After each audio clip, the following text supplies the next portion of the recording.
Hello student, today we are going to start the remaining portion of first chapter. The chapter name is The Portrait of a Lady and this chapter is written by, as you know, Khushwant Singh. We have already read this chapter in previous videos in part number 1 and part number 2. Today we will discuss the remaining portion of this chapter in part number 3. We have already discussed about 7 to 8 paragraphs of this chapter and about 3 or 4 paragraphs remaining, so we will discuss this chapter today. I have told you about The Portrait of a Lady, and this is an autobiography of Khushwant Singh when he was a young lad and what happened to him and what incident to him we have already read in this chapter. Now I am going to read this book and I hope you will open your books and see in your book. When I decided to go abroad for further studies, I was sure my grandmother would be upset. I would be away for 5 years and at her age one could never tell. But my grandmother could. She was not even sentimental. She came to leave me at the railway station but did not talk or show any emotion. Her lips moved in prayer. Her mind was lost in prayer. Her fingers were busy telling the beats of her rosary. Silently she kissed my forehead, and when I felt I cherished the moist imprint as perhaps the last sign of physical contact between us. But that was not so. After 5 years, I came home and was met by her at the station. She did not look a day older.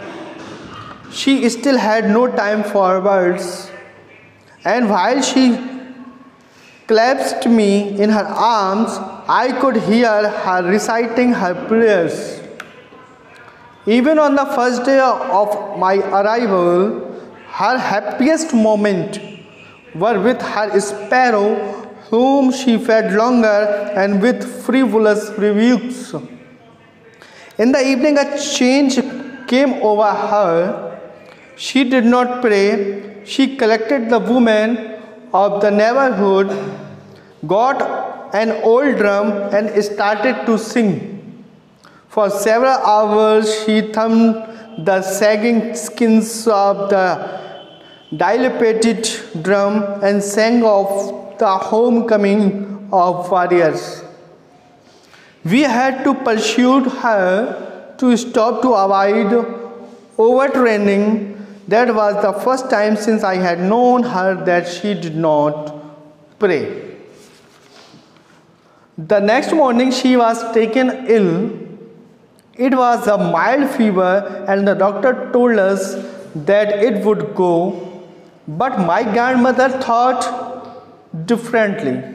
She told us that her end was near.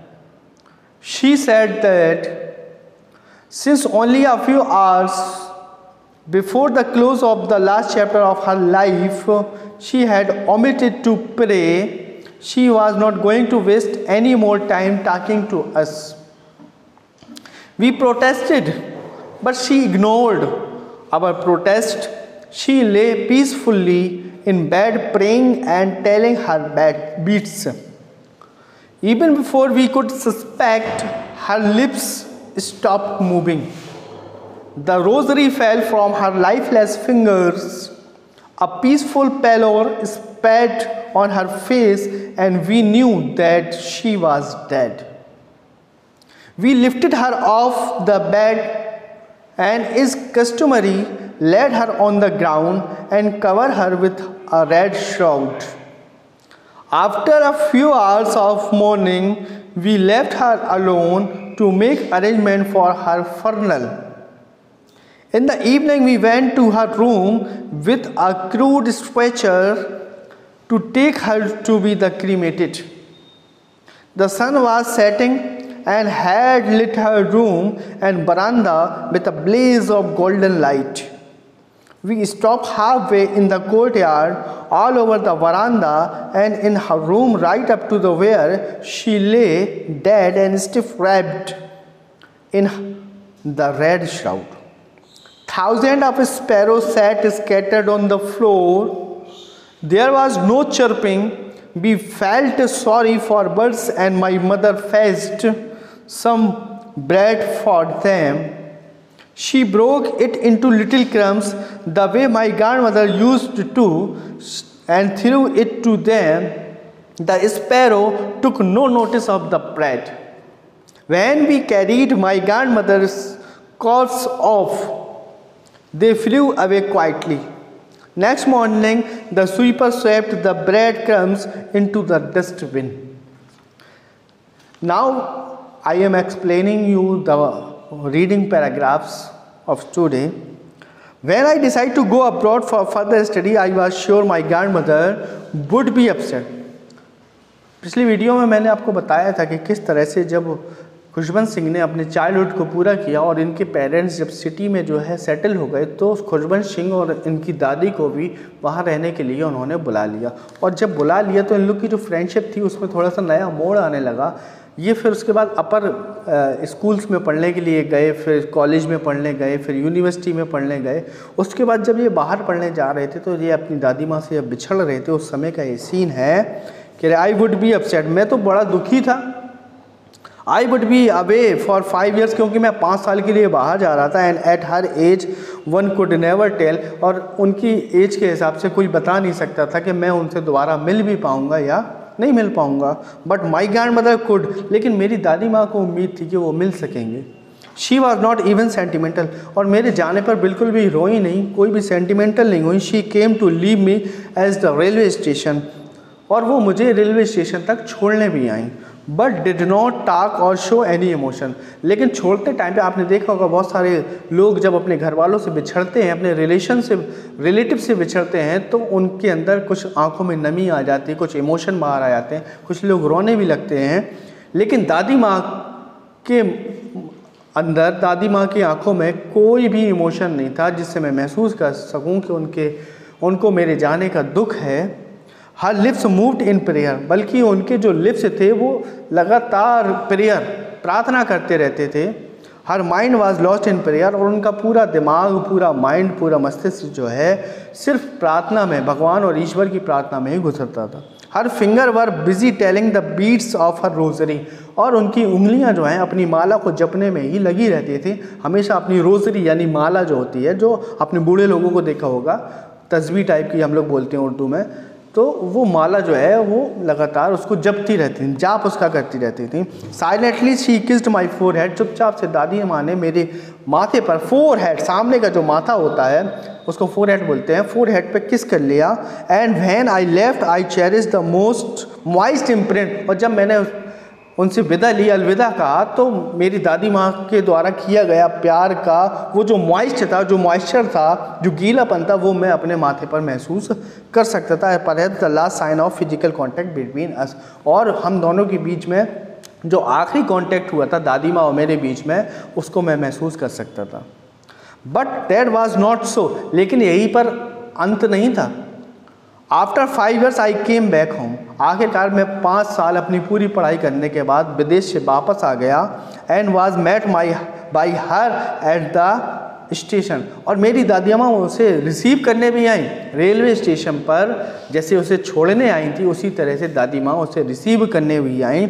She did not look a day older, और 5 साल पहले जैसे दादी माँ को देखा था, आज भी दादी माँ वैसी ही दिखाई देती हैं। एक दिन भी वो बड़ी नहीं दिख रही थी। बूढ़ा तो बूढ़ा लगेगा, आप आज देख लो बूढ़े को और 5 साल बाद देखो तो आपको ज़्यादा फर्क नहीं लगेगा, बल्कि आप नौजवान, कोई यंग, कोई यूथ, कोई बच्चे को आप देखें और 5 साल बाद देखें तो दैट वाज टोटली डिफरेंट, आपको पूरी तरह से वो अलग थलग दिखाई देगा। She still had no time for words, अभी भी दादी माँ को कहने के लिए कोई शब्द नहीं थे उनके पास, यानी उनके पास टाइम नहीं था, क्योंकि वो अपने प्रार्थना में बिजी रहती थी। जब मुझे छोड़ने आई थी कोई सेंटिमेंट नहीं थे, कोई इमोशन नहीं थे। आज रिसीव करने आई हैं, कोई हैप्पीनेस नहीं दिखाई दे रही है। And no time for words and while she clasped me in her arms. लेकिन उन्होंने मुझे जो है अपनी बाहों में, अपनी भुजाओं में, अपने हाथों में जकड़ लिया, जैसे कोई छोटे से बच्चे को प्यार करता है, उससे दादी माँ ने मुझे अपनी बाहों में जकड़ लिया। I could hear her reciting her prayers. जब उन्होंने मुझे जो है अपने से चिपका लिया तो मुझे उनके होठों से जारी जो प्रार्थना थी वो मैं सुन सकता था, वो मुझे सुनाई दी जा सकती थी। Even on the first day of my arrival, यहाँ तक कि जिस दिन मैं अपने घर पहुँचा, जो पहला दिन था मेरे पहुँचने का, उस दिन भी her happiest moments were with her sparrow. तो दादी माँ का जो खुशहाल या खुशी वाला जो समय होता था और जो उनके लिए सबसे प्रसन्न करने वाली चीज़ थी वो था उनका चिड़ियों के साथ समय बिताना, स्पैरो के साथ जो समय बिताती थी। Home she fed longer. अब पहले आधा घंटा वो चिड़ियों को फीड कराती थी, खाना या दाना चुगाती थी, अब वो जो है पहले से ज़्यादा उसको चिड़ियों को फीड कराने लगी है। Fed longer and with frivolous rebukes. चिड़ियों के साथ ज़्यादा समय बिताती थी और उन्हें जो है हंसी से फटकारती रहती थी, यानी कि उनका जो भी स्टाइल होगा चिड़ियों को खिलाने का या दाना चुगाने का, उस तरह से वो उन्हें किया करती थी। इन the evening a change came over हर। लेकिन जब शाम का समय आया, जब इवनिंग का टाइम आया, इन the evening a change came, मैंने देखा कि उनके अंदर एक परिवर्तन आया। पहले ऐसी चीज़ नहीं थी, लेकिन आज के टाइम पर उनके अंदर एक परिवर्तन आया। शी डिड नॉट प्रे, कि शाम को उन्होंने प्रार्थना नहीं की, जबकि कोई ऐसा समय बाकी नहीं रह जाता था जिस समय दादी माँ जो है अपनी प्रार्थना को ना करती। She collected the women of the neighbourhood. उन्होंने पड़ोस की जो महिलाएं थी, जो औरतें थीं, जो लेडीज़ थी, उन सबको बुलवाया कि आइए आप सब लोग मेरे घर में। गॉड एन ओल्ड ड्रम, एक पुराना सा ढोलक मंगवाया। ढोलकिया आपने देखी होगी शादियों में जो है बहुत सारे लोग, जो ट्रेडिशनल मैरिज आज भी होती है, पुरानी परंपरावादी जो शादियां होती हैं, वहाँ आज भी ढोलक बजाया जाता है। For several hours the she thumped the sagging skins of the dilapidated drum. और घंटों तक दादी माँ उस ड्रम के ऊपर, ड्रम की जो स्किन होती है, आपने देखा होगा, ड्रम की स्किन को घंटों बजाती रही वो। And सैंग of the home coming of warriors. और घर आए योद्धाओं का, घर आए विजेताओं के बारे में, वो उन शूरवीरों के बारे में वो गीत और संगीत गाती रहीं और उनके गाने बजाती रहीं। We had to persuade her to stop to avoid over threshing. और हम लोग उन्हें बार बार मना करते रहे, बार बार उन्हें समझाते रहे कि इतना मत गाइए, आपका बुढ़ापा है, सांस फूल सकती है, नुकसान हो सकता है। That was the first time since I had known her that she did not pray. और ये पहली बार था, मुझे पहली बार पता चला था कि आज दादी माँ ने प्रार्थना नहीं की है। तो यही दादी माँ की खुशी थी। दादी माँ कोई किसी भी चीज़ को शो नहीं करती थी, ज़रूरी नहीं हर चीज़ को शो किया जाए। इसी तरह से उनकी दादी माँ हर चीज़ को शो नहीं करती थी, चाहे उसका अब्रॉड पढ़ने जाना हो खुशबंत सिंह का, चाहे अब्रॉड से पढ़कर वापस आना हो, तो वो इस तरह से इमोशन शो नहीं करती थी। लेकिन ये उनका ढोलक बजाना, सूरवीरों के लिए गीत गाना, योद्धाओं के लिए गीत गाना, ये उनकी खुशी को दर्शाता है कि उस दिन उन्होंने अपनी प्रार्थना भी नहीं की थी, यानी कि उस खुशी में अपनी प्रार्थना को भी छोड़ दिया था। After that the next morning she was taken ill. उसके बाद अगली ही सुबह दादी माँ बीमार पड़ गई। It was a mild fever, बहुत तेज़ बुखार चढ़ा हुआ था। And the doctor told us that it would go. Doctor ने हमको बताया कि बुखार उतर जाएगा, चला जाएगा। But my grandmother thought differently. लेकिन मेरी दादी माँ का सोचना कुछ अलग था। She told us that her and was near. और वो जानती थी कि उनका जो अंतिम समय है वो करीब है, वो पास है। शी सेड दैट, उन्होंने कहा, since only a few hours before the close of the last chapter of a life. उन्होंने कहा कि अंतिम समय करीब है और उनका जो चैप्टर है जीवन का वो अब फिनिश होने वाला है, उसका एंड होने वाला है, क्लोज होने वाला है, यानी उनका चैप्टर जो पढ़ाई का है वो बंद होने वाला है। Had she omitted to pray, she was not going to waste any more time talking to us. और उन्होंने हम लोगों से कहा कि आप लोग चले जाइए, हम आपसे बात कर कर अपने समय को बर्बाद नहीं करना चाहते। I was not to waste my time any longer. We protested, हमने उस चीज़ को प्रोटेस्ट किया, हमने उस चीज़ का वी प्रोटेस्टेड, हमने उस चीज़ का विद्रोह किया कि नहीं आप हमसे बात करिए। But she ignored our protest, लेकिन दादी माँ ने हम लोगों के प्रोटेस्ट को इग्नोर कर दिया।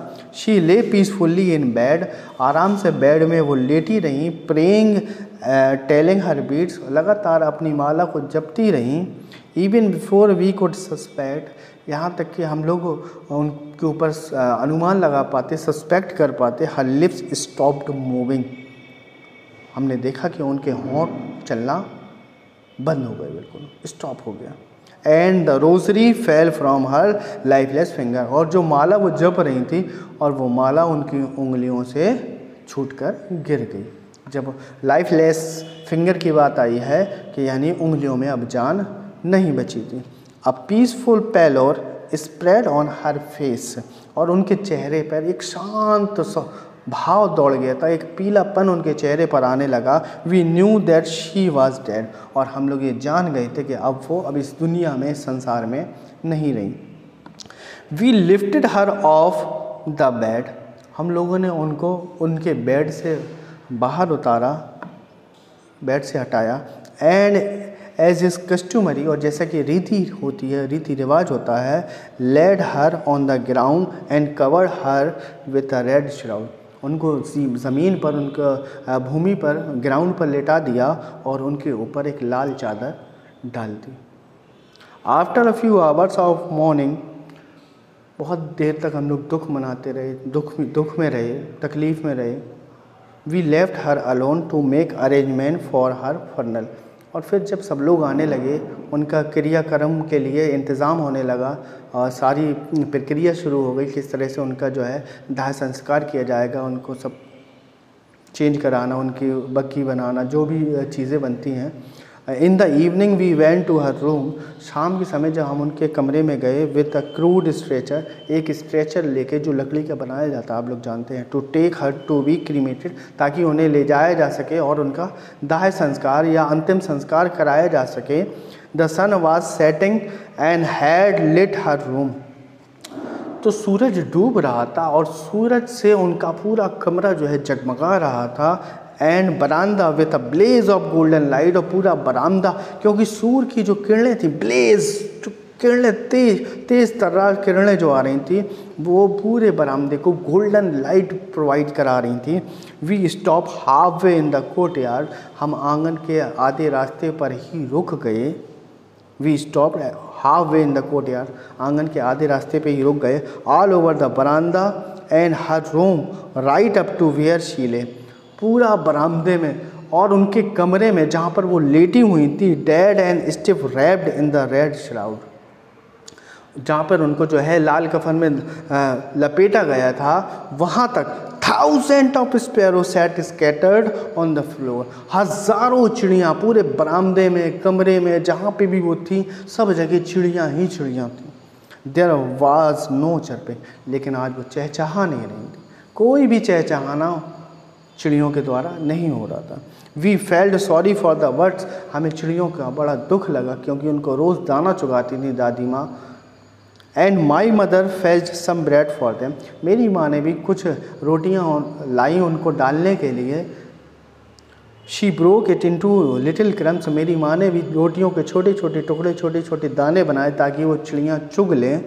The way my grandmother used to, जिस तरह से मेरी दादी माँ उन चिड़ियों को दाना डाला करती थी, उन्हें चुगाया करती थी। And threw it to them, और जिस तरह से उनके ऊपर फेंका करती थी।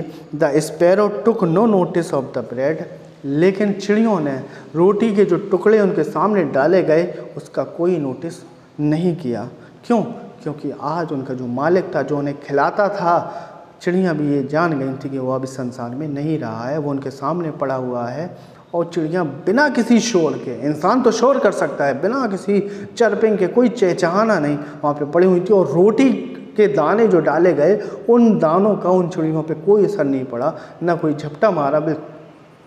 Van we carried my grandmother corpse off, और जब हम अपने दादी माँ को ले जा रहे थे, दादी माँ के मृत शरीर को ले जा रहे थे, दे फ्लू अवे क्वाइटली, चुपचाप से वो सारी चिड़ियाँ उड़ गईं। Next morning the sweeper swept the bread crumbs into the dustbin.